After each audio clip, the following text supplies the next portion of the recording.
இந்த ஸ்டென்ட் வச்சதுக்கப்புறம் நம்மளுடைய ரத்தத்தை வந்து அடர்த்தி கம்மியாக வச்சுக்கிறதுக்கான மாத்திரையெல்லாம் கொடுப்பாங்க. அப்படி செல்லும்போது ரத்தம் சீராக உங்களோட இருதயத்துக்கு செல்லும்பொழுது இருதயம் ஆரோக்கியமாக இருக்கும். இந்த மாத்திரை ஒரு சிலருக்கு பார்த்தீங்கன்னா ஒரு 6 மாதங்கள் கொடுப்பாங்க. ஒரு சிலருக்கு பார்த்தீங்கன்னா லைஃப் டைம் கூட நீடிக்கிறதுக்கான அவசியம் இருக்கும். ஒவ்வொருத்தவங்களோட லைஃப் ஸ்டைலை பொறுத்து அது மாறுனே சொல்லலாம். அப்படி இருக்கக்கூடிய அந்த மாத்திரையை சரியான நேரத்தில் எடுக்கணும் முதல் விஷயம். ஏன்னா ஒரு மாத்திரை நம்ம சாப்பிட்றோம்னா அது வந்து 24 ஹவர்ஸுக்கு வந்து நம்ம உடம்புல இருக்கணும். இப்போ காலையில் 8 மணிக்கு சாப்பிட்றோம்னா அடுத்த நாள் 24 மணி நேரத்துக்கு.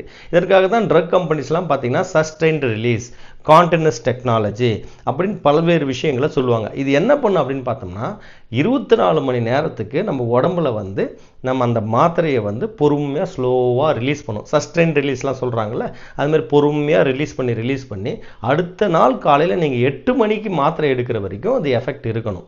நம்ம என்ன பண்ணுறோம், மாத்திரையை காலையில் 8 மணிக்கு ஒரு நாள் சாப்பிட்றோம். அதோடு பார்த்தீங்கன்னா அடுத்த நாள் 10 மணிக்கோ 11 மணிக்கோ அது மாதிரி சாப்பிடும்போது அந்த இடைப்பட்ட நேரம் வந்து ரிஸ்கில் இருப்போம். அதனால் மாத்திரை சாப்பிட்றது ஒரு பக்கம் இருந்தாலும் சரியான நேரத்தில் சாப்பிட்றது வந்து ரொம்பவே முக்கியம்னு சொல்லலாம்.